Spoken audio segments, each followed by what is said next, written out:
ముందుగల మన Raj news channel చూసేటోళ్ళందరికీ శనార్థులుల్లా మీరందరూ సంబరంగా ఉండాలి మన వార్తలు దినాం చూడాలని కోరుకుంటా చలో మరి ఇయాల్టి మన రచ్చబండ ముచ్చట్లను షురు చేసుకుందాం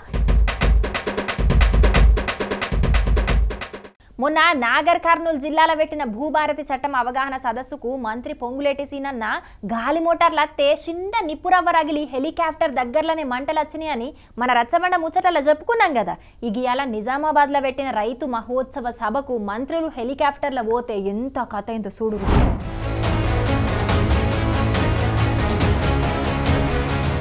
ఓష్ని గాలి మోటార్ సప్పుడుకు గాలి దుమారం వచ్చినట్టే దుమ్ములేసుడే కాదు అక్కడ ఏర్పాటు చేసిన స్వాగత తోరణాలు ఫ్లెక్సీలు స్టాళ్లు మొత్తం ఆగమాగమైనాయి కదా ఇక అక్కడికి వచ్చిన జనాలు అధికారులు సుతం ఏం జరుగుతున్నదో అర్థం కాక ఎటోళ్ళట్టు ఊరకదలిగిన్రు ఇసుక తుఫాన్ లెక్కనే మొత్తం దుమ్ము మాయమయ్యే వరకు జనాలు ఒగల మీద ఒగలు వడుట్లా కొంతమందికి దెబ్బలు సుతం దాకినాయట మరిగా అసలు ముచ్చట ఏందంటే నిజామాబాద్ లో ఏర్పాటు చేసిన రైతు మహోత్సవ సభకు హాజరుపడేటందుకు మంత్రులు తుమ్మల నాగేశ్వరరావు జూపల్లి కృష్ణారావు ఉత్తమ్ కుమార్ రెడ్డి పిసిసి అధ్యక్షుడు మహేష్ కుమార్ గౌడ్ ప్రభుత్వ సలహాదారుడు షబ్బీర్ అలీ సారు హెలికాప్టర్లు వచ్చిండ్రు ఇక హెలికాప్టర్ నిజామాబాద్ కలెక్టరేట్ల దిగనీకి అధికారులు ఏర్పాట్లు చేసిండ్రు కాకుంటే కొంతమంది అధికారుల పొరపాటు జయంగా ఆ గాలి మోటార్ సభ జరిగే కాడనే దిగే వరకు ఇంత కథ అయింది చీటికి మాటికి హెలికాప్టర్లు వాడుడేనా ఏడికోయినా గాలి మోటారే కావాలంటే గిట్లనే అయితదని కొందరు కామెంట్లు చేస్తున్నారు మొత్తానికైతే కొద్దిసేపటి తర్వాత మీటింగ్ జరిగింది ఈ మీటింగ్ లో మాట్లాడిన చేతిపాటి ఎమ్మెల్యే భూపతి రెడ్డి సారు రుణమాఫీ గురించి గిట్ల అడిగిండు చాలా మంది రైతులు 2 లక్షల లోపల ఉండి కూడా కొంచెం రుణమాఫీ కాలేదు వాళ్ళందరూ కూడా లిస్టు మరి అందరూ కూడా లిస్టు మీకు ప్రభుత్వానికి పంపించాం మేము కూడా ఇప్పుడు మీకు లిస్ట్ ఇస్తున్నాం వీలైతే మరి వాళ్ళందరూ కూడా 2 లక్షల లోపల ఉన్న రైతులందరూ కూడా రుణమాఫీ చేయించే బాధ్యత మీరు తీసుకుంటారని చెప్పి దీని మీద మాట్లాడిన మంత్రి తుమ్మల సారు ఆర్థికంగా ప్రభుత్వానికి కష్టాలున్నా 33,000 కోట్ల రూపాయలు రైతుల ఖాతాలు లేసినామని చెప్పుకుంటా మమ్మల్ని కూడా మీరు మన్నించాలి మార్చి 31కి రైతు భరోసా వేద్దాం అనుకున్నాం మేము అనుకున్నది ఆలస్యమైంది తప్పకుండా అతి త్వరలోనే మిగతా రైతు భరోసా కూడా మీ ఖాతాల్లో జమ చేస్తామని చెప్పి కూడా విజ్ఞప్తి చేస్తున్నాం మొత్తానికైతే అడిగిన తెల్లారి వాయిదా అని అప్పు తీసుకున్నోళ్ళు చెప్పినట్టే చెప్తున్నారు సర్కార్ పెద్దలు ఇక పిసిసి అధ్యక్షుడు మహేష్ అన్న గిట్ల మాట్లాడిండు 1923లో నిజాం సాగర్ ప్రాజెక్ట్ వచ్చినప్పుడు ఇక్కడికి ప్రకాశం జిల్లా కృష్ణా జిల్లా గుంటూరు జిల్లా నుంచి వచ్చి వ్యవసాయాలు స్థిరపడి వ్యవసాయం చేయడమే కాకుండా మాకు కూడా వ్యవసాయం నేర్పించిన సందర్భం ఇలా బాన్స్వాడ గాని బోధన్ గాని డిస్పెల్లో గాని ఆంధ్ర రైతులు వచ్చి స్థిరపడినారంటే ఆనాడు నిజాం సాగర్ యొక్క గొప్పతనం పిసిసి అధ్యక్షుడు తెలిసి తెలవకుండా మాట్లాడుతున్నాడని మాజీ మంత్రి సింగిరెడ్డి నిరంజన్ రెడ్డి బగ్గనేగర్ అనకచ్చిండు 1000 ఏళ్ల కిందటనే తెలంగాణ నేల మీద వరి వండిన ప్రాంతాలున్నాయి ప్రపంచానికి వాటర్ షెడ్ మేనేజ్మెంట్ నేర్పించింది కూడా తెలంగాణ ప్రాంతమే నిజాం సాగర్ పేరు మీద దున్యాల్నే భారీ నీటిపారుదల ప్రాజెక్టు కట్టింది కూడా తెలంగాణల్నే ఇక్కడున్న వనరులను చూసే బతకడానికి మస్తు మంది వలసచ్చిండ్రు దాన్ని మరిచిపోయి అవకాశవాద రాజకీయాల కోసం తెలంగాణ అస్తిత్వాన్ని కించపరిచినట్లు మాట్లాడిన పిసిసి అధ్యక్షుడు బేషరతుగా తెలంగాణ సమాజానికి బహిరంగ క్షమాపణ చెప్పాలని మాజీ మంత్రి సింగిరెడ్డి నిరంజన్ రెడ్డి డిమాండ్ చేసిండు చూడాలి మరి దీని మీద మళ్ళేం రచ్చ జరుగుతుందో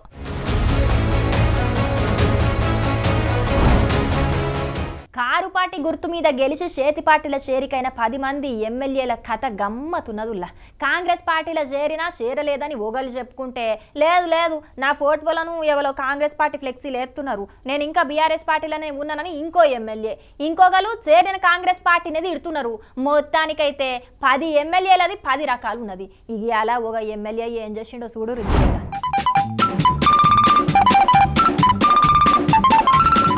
ఇగో ఇడ 3 రంగుల కండువలను అక్కడికి వచ్చినోళ్లకు వరుస వెట్టి గప్పుతున్న సారును ఏర్పాటు చేసిండ్రు అనుల్లా ఈ సారు పేరు కాలే యాదయ్య సేవెళ్ల నుంచి కారు పార్టీ తరపున ఎమ్మెల్యేగా గెలిచిండు కాకుంటే కాంగ్రెస్ పార్టీలో చేరికైండు కానీ కారు పార్టీ లీడర్లు పార్టీ మారినోళ్ల మీద అనర్హత వేటయ్యాలని సుప్రీంకోర్టుకు పోతే మేం పార్టీ మారలేదని చెప్పిన ఎమ్మెల్యేలల్లా ఈయన సుతం ఒకలు ఇన్ని దినాలు పార్టీ కార్యక్రమాల్లో కాకున్నా ప్రభుత్వ కార్యక్రమాల్లో మాత్రం అధికార పార్టీ ఎమ్మెల్యే లెక్కనే పాల్గొన్నాడు ఇప్పుడు మాత్రం ఏకంగా పక్క పార్టీలకెంచి కార్యకర్తలను విలిచి మరి కాంగ్రెస్ పార్టీ కండువలుగా అప్పుతున్నాడు మొత్తానికైతే ఇన్ని రోజులకు మేం కాంగ్రెస్ పార్టీలో చేరలేదని చెప్పుకుంటున్న ముసుగు పక్కకు పోయిందని అంటున్నారు కారు పార్టీ కార్యకర్తలు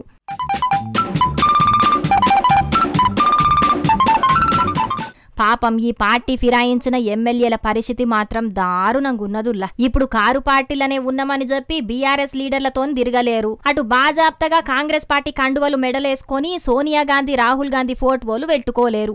ఏం హాలత్ అయిపోయిందుల్లా ఈలది అని కామెంట్లు పెడుతున్నారు కొందరు నెటిజన్లు. కానీ ఇప్పుడు నేరుగానే కాంగ్రెస్ పార్టీ కండువలను కార్యకర్తలకు కప్పుతున్నాడు కాబట్టి కోర్టుల దీని గురించి అడిగితే అవి కాంగ్రెస్ పార్టీ కండువలు కాదు, ఎండ దెబ్బ తలగకుండా పంచిన కండువలని చెప్తాడో లేకుంటే ఇంకేం సమాధానం చెప్తాడో చూడాలే అని ఎడ్డిస్తున్నారు ఈ షేరికల ముచ్చట తెలిసిన చేవెళ్ల కారు పార్టీ కార్యకర్తలు.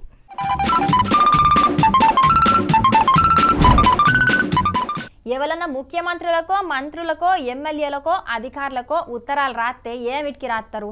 పడుసు పిల్లగాండ్లు అయితే మాకు ఉద్యోగాలు కావాలని, లేకుంటే సర్కారు ఉద్యోగాలకు నోటిఫికేషన్లు వేయాలని రాస్తారు. అదే పెద్ద మనుషులు అయితే మాకు పింఛన్లు ఇప్పియాలని ఉత్తరాలు రాస్తారు. ఇక కొందరు అయితే మా ఊరి తక్లీఫ్లు తీరుమని రాస్తారు. కానీ గిడొక తమ్ముడు ముఖ్యమంత్రికి ఏమిటికోసానికి లెటర్ రాసిలో తెలిస్తే మీరు పక్కా పరేషాన్ అవుతారు. కావాలంటే గా లెటర్ను చూయించుడే కాదు, అక్షరం పొల్లు పోకుండా చదివి కూడా వినిపిస్తా, చూద్దాం పండ్రి.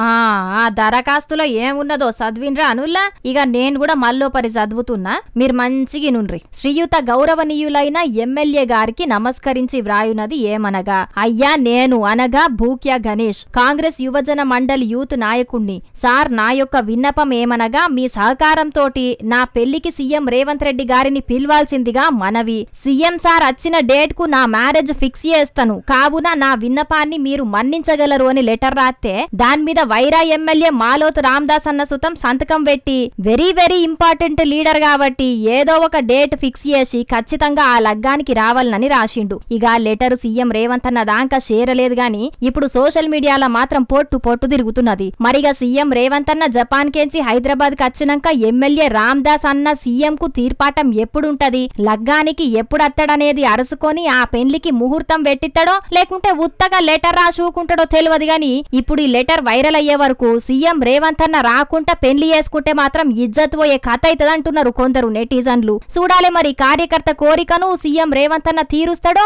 లేకుంటే ఒకరి లగ్గానికి పోతే అందరు గిట్లనే పిలుస్తారని ఊకుంటాడో అని అంటున్నారు ఇంకొందరు కార్యకర్తలు.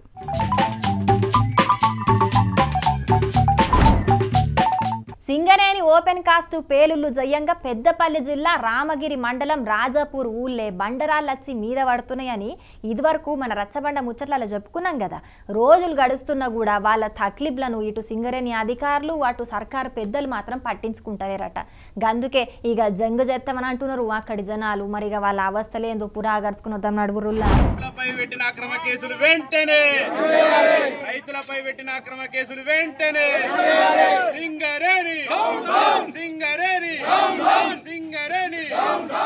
సింగరేణి జయంగా అరిగోసలు పడుతున్నారట పెద్దపల్లి జిల్లా రామగిరి మండలం రాజాపూర్ జనాలు. బొగ్గు కోసానికి ఊరి పక్క పొంటి దాకా సింగరేణి క్వారీ దవ్వే వరకు ఆ బాంబుల పేలులకు ఇండ్లు మొత్తం నెర్రల్వాసి ఏ గోడ ఎప్పుడు కూల్తదో తెలియకుండానే అవుతున్నదట. మరిగా వాళ్ళ బాధలేందో గీ పెద్ద మనిషి చెప్తున్నాడు ఇనుండ్రి. రాజాపూర్ గ్రామం 2009లోనే అవార్డు చేసిరు 708 ఎకరాలకు. దాన్ని అక్రమ అవార్డుగా పరిగణించి మేము న్యాయస్థానానికి వెళ్ళి కోర్టు ద్వారా కేసు గెలిచాము. కోర్టు గెలిచిన సత్తా ఈ రాజాపూర్ గ్రామానికి ఉన్నది. ఎక్కడ కూడా సింగరేణి చరిత్రలో అవార్డుని క్యాన్సిల్ చేసిన చరిత్ర లేదు. అయితే ఇప్పుడు సింగరేణి యాజమాన్యం ఎప్పుడైతే అవార్డు క్యాన్సిల్ చేపించినామో 708 ఎకరాల నుంచి 88 ఎకరాలకు మళ్ళా తిరిగి ప్రిలిమినరీ నోటిఫికేషన్ జరపకుండా ఎంజాయ్మెంట్ చేయకుండా ప్రిలిమినరీ నోటిఫికేషన్ అండ్ డిఎన్డిడి ఇచ్చి ఉన్నారు. ఇప్పుడు అవార్డు చేయడానికి కూడా ప్రయత్నాలు జరుగుతున్నాయి. అయితే సర్వేను మేము కనీసము ఎంజాయ్మెంట్ సర్వే జరిగిన తర్వాతనే మీరు నోటిఫికేషన్ ఇవ్వాలి కదా, దీన్ని రద్దు చేసుకోమని చెప్పి మేము డిమాండ్ చేస్తున్నాము. సింగరేణి సంస్థ 2009లో 708 ఎకరాల వ్యవసాయ భూమిని అక్రమంగా అవార్డు చేసిందని కోర్టుకు పోతే కోర్టు ఆ అవార్డును కొట్టేసిందట. అయినా కూడా ఇప్పుడు మల్లోపరి నోటిఫికేషన్ ఇయ్యకుంటేనే 88 ఎకరాలను తీసుకుందామని సింగరేణి అధికారులు సర్వే చేయనికి వచ్చిండ్రట. ఇక దాన్ని అడ్డుకుంటే మా రైతుల మీద అక్రమ కేసులు పెట్టి మమ్మల్ని సింగరేణి అధికారులు గోస పెడుతున్నారని గరానికి వచ్చిండ్రు అక్కడి జనాలు. బొగ్గున్న ఏరియాలో మేం పుట్టుడే పాపమైందా, ఎందుకు మమ్మల్ని ఇంత తిప్పల పెడుతున్నారు, ఇప్పటికైనా సింగరేణి అధికారులు మాకు న్యాయం చేయాలని డిమాండ్ చేసిండ్రు. మాకు ఇక్కడ ఈ పొల్యూషన్ వలన మాకు మహిళలకు కానీ చిన్నపిల్లలు కానీ హెల్త్ బాగాలేక బ్లాస్టింగ్ దెబ్బలకి మేము చిన్నపిల్లలు పట్టుకొని ఇంట్లో ఉండాలంటే మాకు చాలా ఇబ్బంది ఉన్నది. ఎందుకు అని అంటే ఆ ఇల్లు మొత్తం షేక్ అయిపోతుంది, గోడలు బలిగినాయి. ఆ గోడలు బలిగినాయి అన్న కూడా మమ్మల్ని పట్టించుకున్న నాదులు లేరు. చిన్నపిల్లలు పట్టుకొని మేము బయటకు వచ్చి చెట్ల కింద నిలబడుతున్నాం. ఎందుకంటే ఆ దెబ్బల వల్ల ఒకవేళ ఏదైనా ఇరిగి పడుతుందో గోడలు గూలి పడుతున్నాయి అనేసి బిక్కుమని మేము మా ప్రాణాలను అరచేతిలో పెట్టుకొని మా పిల్లల్ని పట్టుకొని మేము అదవుతున్నాము. ఒక్కొక్కరికి నాకే థ్రోట్ ఇన్ఫెక్షన్ ఇప్పుడు 2 months అవుతుంది. నాకు హెల్త్ బాగా నేను హాస్పిటల్కి వెళ్ళి ఇన్ని టెస్టులు చేయించుకున్నా. పొల్యూషన్ వల్లనే హెల్త్ ఇట్లా ఉంటుంది, మీకు థ్రోట్ ఇన్ఫెక్షన్స్ ఫీవర్స్ వస్తున్నాయి అంటారు. ఇన్నరా పాపం సింగరేణి పొల్యూషన్ చెయ్యంగా వాళ్లకు లేనిపోని రోగాలు వస్తున్నాయట. డాక్టర్లు సుతం పొల్యూషన్ చెయ్యంగానే మీకు పానంలో మంచిగుంటలేదు కాబట్టి ఇప్పటికైనా మీరు అక్కడ ఉండకుండానే మీ ఆరోగ్యాలు మంచిగుంటాయని అంటున్నారట. మా భూములకెంచి 100,000 కోట్ల రూపాయల బొగ్గును సింగరేణి తవ్వి తీసుకుపోతున్నది గాని మాకు మాత్రం పైసా పంజెత్తలేదు. కనీసానికి హెల్త్ క్యాంపులు పెట్టి ఇక్కడ జనాలు ఎట్లున్నారని కూడా చూస్తలేరు. సింగరేణి అధికారులు ఎంతసేపైనా మా దగ్గర బొగ్గును తవ్వకపోయేందుకే ప్లాన్లేస్తున్నది గాని మా భవిష్యత్తు కోసం ఏ మాత్రం ఆలోచన చేస్తలేదు. ఇప్పటికైనా మా ఊరును తీసుకొని మాకు నష్టపరిహారం ఇచ్చి మమ్మల్ని సురక్షిత ప్రాంతానికి తరలించాలని అంటున్నారు. మరిగా మంత్రి శ్రీధర్ బాబు సారు మీ ఇలాకాల సింగరేణి జయంగా జనాలు ఎన్ని గోసలు పడుతున్నారో చూస్తున్నారు కాబట్టి ఉత్తగా మాటలు చెప్పుడు కాకుండా రాజాపూర్ రామయ్యపల్లి ఊర్లోళ్ళు పడుతున్న తిప్పలు తీర్చే ఉపాయం చెయ్యుండ్రి. లేకుంటే అక్కడి ప్రజలు గ్రీన్ ట్రిబ్యునల్ కు పోతాం అంటున్నారు. అదే జరిగితే అటెన్క మీకే నావర్తత్తది కాబట్టి జర చూసుకోండి మరి.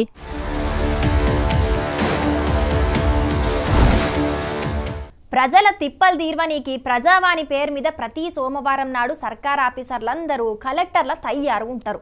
ప్రజలకేం ఇబ్బందులున్నా ఈ ప్రజా ప్రభుత్వంలో ఎంటనే తీరుస్తామని సర్కార్ పెద్దలు బగ్గనే చెప్తుంటారు. కాకుంటే వాళ్ళు చెప్పిన దానికి మోక మీద జరుగుతున్న దానికి జమీన్ ఆస్మాన్ ఫరక్ ఉంటున్నది. ఇగో వరంగల్ కలెక్టరేట్ల పరిస్థితి ఎట్లున్నదో మీరే చూడండి.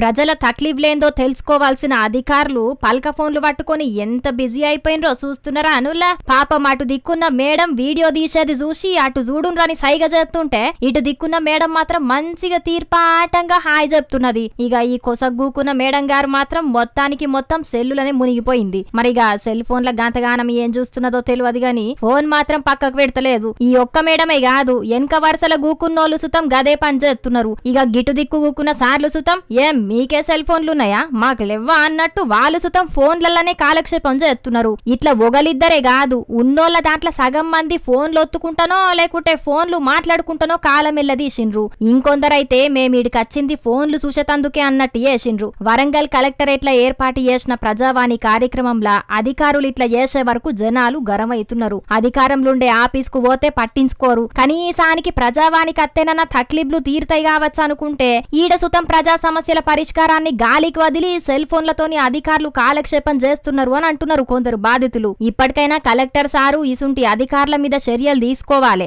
అవసరమైతే ప్రజావాణి జరిగినప్పుడు అధికారులు ఎవ్వరు సెల్ ఫోన్లు తీసుకురాకుండా కట్టడి చేయాలని అంటున్నారు. అయినా ఇక్కడ ఒక్క కాడనే కాదు చాలా జాగాల్లో కూడా కొంతమంది అధికారులు ఇదే కథ చేస్తున్నారు. కాబట్టి అన్ని జిల్లాల కలెక్టర్లు కూడా దీని మీద ఆలోచన చేస్తే మంచిగానే ఉంటది. మరి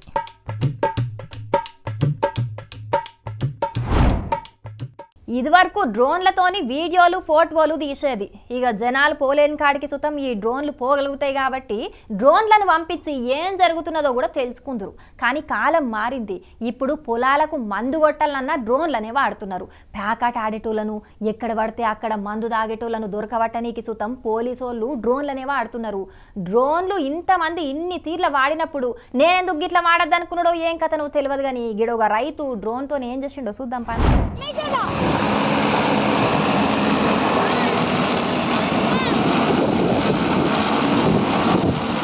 చూసిండ్రా అనుల్లా డ్రోన్ తోని ఏం చేస్తున్నారో.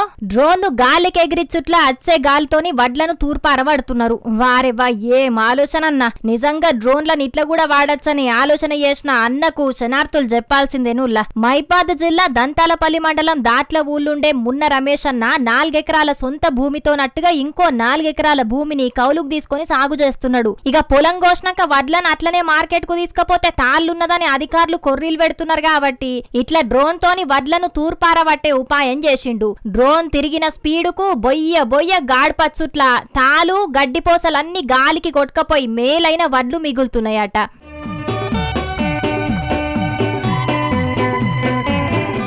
ఎప్పుడు గాలి పెడతదా ఎప్పుడు వడ్లను తూర్పార బట్టలనా అని ఎదురు చూస్తే పని కాదని చెప్పి రమేష్ అన్న ఈ ఉపాయం చేసే వరకు అక్కడోళ్ళంతా పరేషానై చూస్తున్నారట.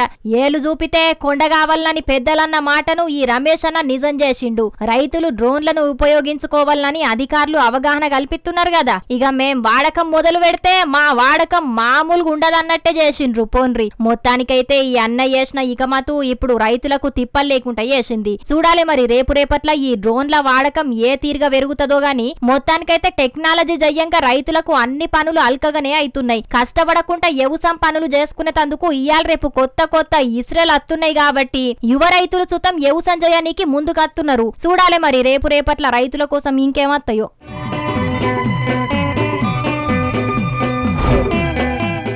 అబ్బబ్బబ్బబ్బబ్బబ్బబ్బా ఏం ఎండలరా నాయన, బయటికి వెళ్తే సుర్రు అంటున్నది. ఈ ఎండలకు చెమటలు పోయి గడియకు దూపు అవుతున్నది. ఎటన్నా బయటికి వెళ్తే మాత్రం నీళ్ళ బాటిల్ గొంచబోకుంటే గోసన అయ్యేటట్టున్నది. అందుకే ఇటు సర్కారు అటు స్వచ్ఛంద సంస్థలు ఆడాడ చలివేంద్రాలు ఏర్పాటు చేసి జనాల దూప తీరుస్తున్నాయి. అట్లా నిర్మల్ జిల్లా కలెక్టరేట్ ఆఫీసు కాడ కూడా ఓ చలివేంద్రం ఏర్పాటు చేసిండ్రు. కాకుంటే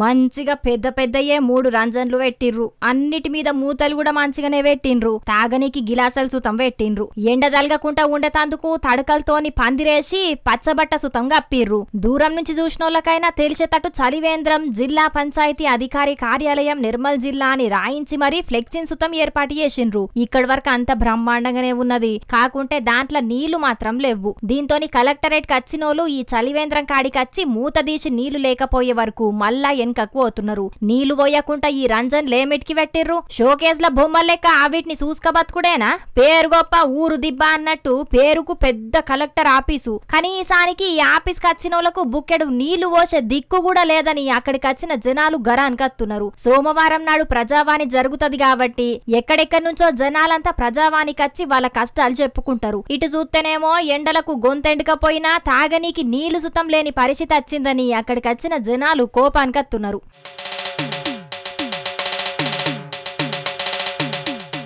ప్రతి ఏడ్లెక్కనే ఈ ఏడు సుతం అన్ని ఊర్లల్లో చలివేంద్రాలు ఏర్పాటు చేసి జనాల దూపదీర్వల్లని మంత్రి సీతక్క ఇదివరకే అన్ని జిల్లాల కలెక్టర్లకు ఆర్డర్ వేసింది. కలెక్టర్లకు ఇచ్చిన ₹1 కోటి నిధులకెంచి చలివేంద్రాలకు పైసలు ఇయ్యాలని చెప్పింది. ఊర్లల్లో ముచ్చట దేవుడెరుగు. జిల్లా కలెక్టర్ ఆఫీసు ముంగట పెట్టిన చలివేంద్రంలోనే నీళ్లకు దిక్కులేదు. ఇక ఊర్లల్లో పరిస్థితి ఇంకెంత అధ్వానంగా ఉంటదో చెప్పనవసరం లేదు. ఏదో నామకే వాస్తే చలివేంద్రాలు పెట్టినట్టు కాకుండా ఇప్పటికైనా అన్ని చలివేంద్రాల కాడ నీళ్లు పోసే ఏర్పాటు కూడా జయ్యూన్రి. ఆ ఉన్న నీళ్లనే కాకుండా దినాం దాంట్లో ఉన్న నీళ్లను కూడా మార్చి కొత్తగా నీళ్లు పోతేనే జనాలకు ఫాయిదా అవుతుంది గాని లేకుంటే మాత్రం ఈ చలివేంద్రాల ముచ్చట కాగితాల మీదనే ఉంటది గాని జనాల దూప మాత్రం తీరదంటున్నారు. దూపకు ఇబ్బంది పడుతున్న జనాలు. ఇప్పటికైనా అటు మంత్రి సీతక్క ఇటు కలెక్టర్లు ఏం చర్యలు తీసుకుంటారో చూడాలి మరి.